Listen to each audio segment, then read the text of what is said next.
92.7 big FM இன் சிவம்.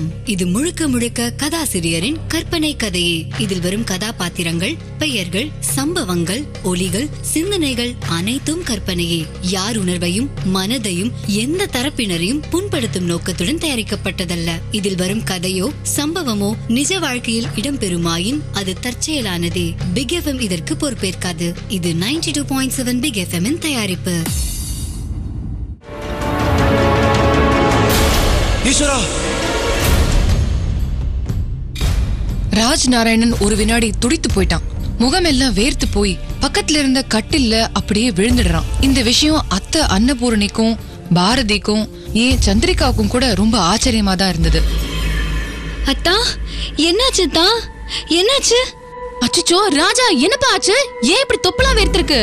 ஒண்ணு இல்ல, கொஞ்சம் குடிக்க தண்ணி கொடுங்களேன் ப்ளீஸ். ஒரு மாதிரி எக்ஸாஸ்டடா இருக்கு.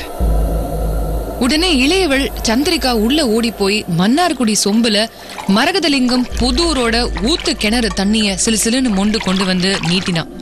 அத ராஜ் நாராயணன் வாங்கி குடிச்ச போது பனிமலை உச்சியில இருக்கிற ஒரு நீர் வீழ்ச்சியே ஒரு நூல் அளவு அவனோட வாயில பாஞ்சு தொண்டையில இறங்குற மாதிரி ஒரு உணர்வு.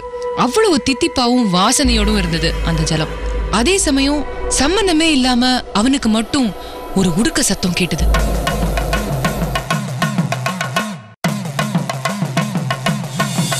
என்ன ராஜா, உடம்புக்கு என்னாச்சு? என்னன்னு தெரியல அத்தை. அந்த குதிரை படம் எனக்குள்ள ஏதோ ஒரு பிரளயத்தையே உருவாக்கிடுச்சு. சில குதிரைங்க சிவலிங்கங்களை இழுத்துட்டு வர்ற மாதிரிலாம் ஒரு பிரம்ம. ஐயோ, இப்ப இந்த ஜலத்தை குடிக்கும் போது கூட காதுல உடுக்க சத்தம் கேட்டுருக்கத்த. எல்லாமே ரொம்ப வினோதமா இருக்கு. என்னமோ தெரியல அத்தை, ஒரே பதற்றமா இருக்கு. ராஜா, இந்த குதிரை படம் இருக்கோ இல்லையோ, இது இந்த காலத்ததே இல்ல ராஜா. பல 100 வருஷத்துக்கு முந்தி இந்த ஊர் ஜமீன்தார் வச்சிருந்ததாகவும், அதாவது என்னோட மாமனார் இருக்காரோ இல்லையோ, அவரோட மூதாதையர்ல ஒருத்தருக்கு இத ஜமீன்தார் கொடுத்ததாகவும் சொல்லுவா. அன்னபூரணி குதிரை படத்துக்கு ஒரு சரித்திரமே சொல்ல போய் மறுபடியும் ராஜ் நாராயணனுடைய சிந்தனையும் பார்வையும் அந்த படத்துக்கே போச்சு. பாரதிக்கும் ராஜ் நாராயணன் மேல இருந்த எதிர்பார்ப்பும் கொஞ்சம் குறைஞ்சு அவளுடைய படப்படப்பும் கூடிக்கொண்டே போச்சு. அமெரிக்கால இருந்து வந்திருந்த ராஜ் நாராயணன் அவளுக்காக ஃபேஸ் பவுடரும் சென்டும் கால்குலேட்டரும் தந்து அசத்த போறான்னு நினைச்ச அவளுடைய கற்பனையும் தவிடு பொடி ஆயிடுச்சு. அதுக்கப்புறம் அவனை ஒரு நோயாளி மாதிரி பார்க்க ஆரம்பிச்சா.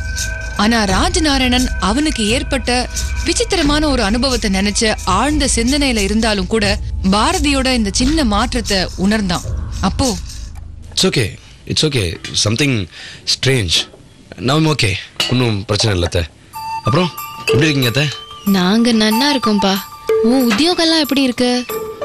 அதுக்கு என்ன அத்தை, நன்னா தாம் தும்னு போறது. ஆமா, அத்தையும் இன்னுமா வரல? வர நாளே எடுத்தே. ராஜ் நாராயணன் கேட்க அத்திம்பேர் நுழைய சரியா இருந்தது. பழைய டயர்களை அறுத்து செய்த அவருடைய செருப்புகளை உதறியபடி வீட்டுக்குள்ள வந்தார். ராஜ் நாராயணனை பார்த்து அப்படியே ஆச்சரியப்பட்டார். அடடே, ராஜாவா? வாப்பா வா, பாரேண்டி என்னமா வளர்ந்துட்டான். சின்ன வயசுல பார்த்தது இப்பதான் நோக்க ஆத்துக்கு வர வழி தெரிஞ்சதா? சேச்சே, அதெல்லாம் ஒண்ணு இல்ல அத்திம்பேர். பக்கத்து ஊரா இருந்தா வந்துட்டு போலாம். அமெரிக்கா ஆச்சே. சரி, நீங்க எப்படி இருக்கீங்க? எனக்கு என்னடாப்பா, அந்த ஈஸ்வரன் புண்ணியத்துல ஏதோ பொழப்பு ஓடின்னு இருக்கு. களைப்போட உள்ள வந்த பட்டர் இடுப்பு துண்ட தரையில உதறி போட்டுட்டு காலை நீட்டி அப்படியே உட்கார்ந்தாரு. கமகமன்னு அடுப்படியில கொதிக்கிற வேப்பம்பூ ரசத்தோடைய வாசம் அவர் அப்படியே சுண்டி இழுத்தது. என்ன அண்ணா, சமையல எடுத்தா? தோ 10 நிமிஷம் ரசம் கொதிச்சு முடிஞ்சது. அப்படியே பாயாசமும் பண்றே. அமெரிக்காவில இருந்து நம்ம மருமக வந்திருக்கானோ இல்லையா? ராஜ் நாராயணனும் அமெரிக்கால இருந்து வாங்கிட்டு வந்த பொருட்களை வெளியில எடுத்து வைக்க ஆரம்பிச்சான். எனக்கு எதுக்குப்பா இதெல்லாம்னு மறுக்காம மறுத்தார் பட்டர். எனக்கு எதுக்குப்பா ராஜா இதெல்லாம்? ஆனா சந்திரிகாக்கும் பாரதிக்கும் மனசுக்குள்ள மழை. அவங்க இவ்வளவு நேரம் இதத்தான் எதிர்பார்த்துட்டு இருந்த மாதிரி அவங்களுக்காக வாங்கிட்டு வந்த பொருட்களை அப்படியே அள்ளிக்கிட்டாங்க. இதுல பாரதிக்கு அவன் வாங்கிட்டு வந்த மேக்கப் செட் மட்டும் ரொம்ப காஸ்ட்லியா இருந்தது. ரோஸ் பவுடர், லிப்ஸ்டிக் எல்லாம் பார்த்து தன்னையே மறந்து பாரதியை பார்த்து ராஜ் நாராயணன் அப்படியே மயங்கி போனான். அமெரிக்கால எத்தனையோ பெண்களை பார்த்து வராத பரவசமும் உற்சாகமும் கிளுகிளுப்பும் பாரதியை பார்த்த போது ஏற்பட்டது. அவன் மெய் சிலிர்த்து போனான். அவன் அமெரிக்கால இருந்த போது கூட எந்த பொண்ணை பார்த்தாலும் அவன் கண்ணுக்கு பாரதியா தான் தெரிந்த அந்த தருணங்களையும் நினைச்சு பார்த்துக்கிட்டான்.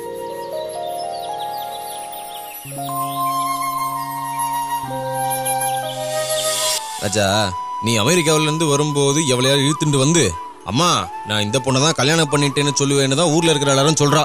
அப்படியெல்லாம் பண்ணிடாதப்பா. நீ பிறந்தப்பவே ராஜா தான் என் மாப்பிள்ள, அவனுக்காகவே ஒரு பொண்ணை பெத்து காட்டுறேன்னு சொன்னவதான் அத்தை. சொன்ன மாதிரியே பாரதியும் நல்லா ஆச்சாரமா வளர்த்து காட்டியிருக்கா. கிராமத்துல படிச்ச பொண்ணா இருந்தாலும் அவளோட கற்பூர புத்தி ஊர்ல இருக்கிற யாருக்குமே வராது.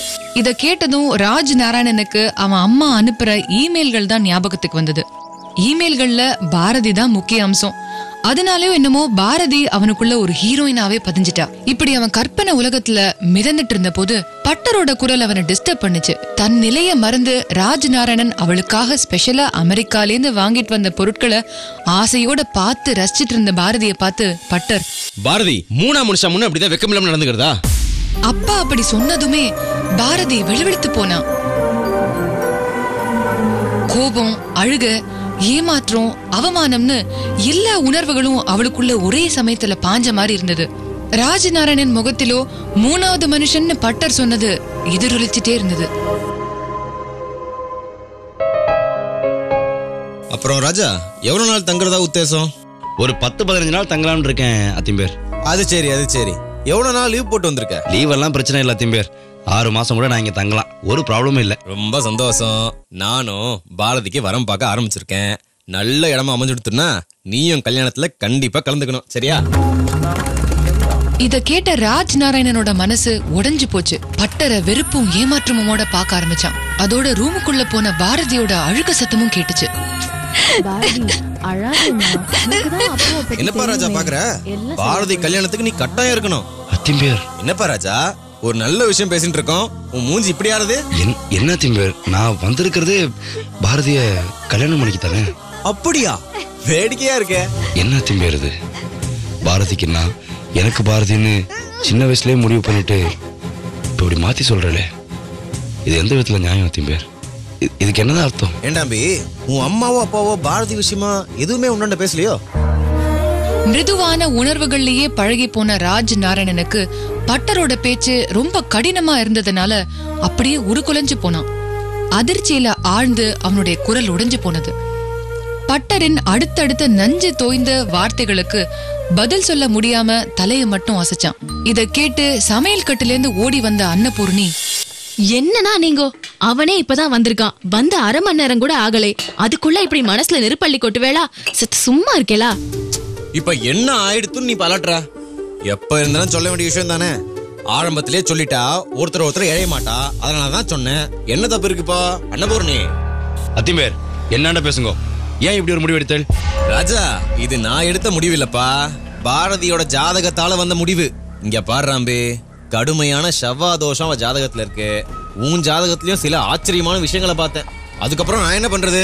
எனக்கு ஏன் பொண்ணு வாழ்க்கை தான்ப்பா முக்கியம். வேண்டானா, அவன் ஜாதகம் சம்பந்தமா தீட்சிதர் சொன்னதா அவனாண்ட சொல்லாதேல். அவன் ஆத்துக்குள்ள வந்த நிமிஷமே சிவலிங்கங்கள் அவனுக்குள்ளார ஒரு பிரளயத்தை உருவாக்கிடுத்து. அவன் வாழ வேண்டிய குழந்தை. தீட்சிதர் சொன்னதை சொல்லி அவன் மனசை சலனப்படுத்தாதேல்னா. யார் இந்த தீட்சிதர்? அப்படி என்னதான் சொன்னார்? ராஜ் நாராயணன் குழப்பத்தில் ஆழ்ந்தான்.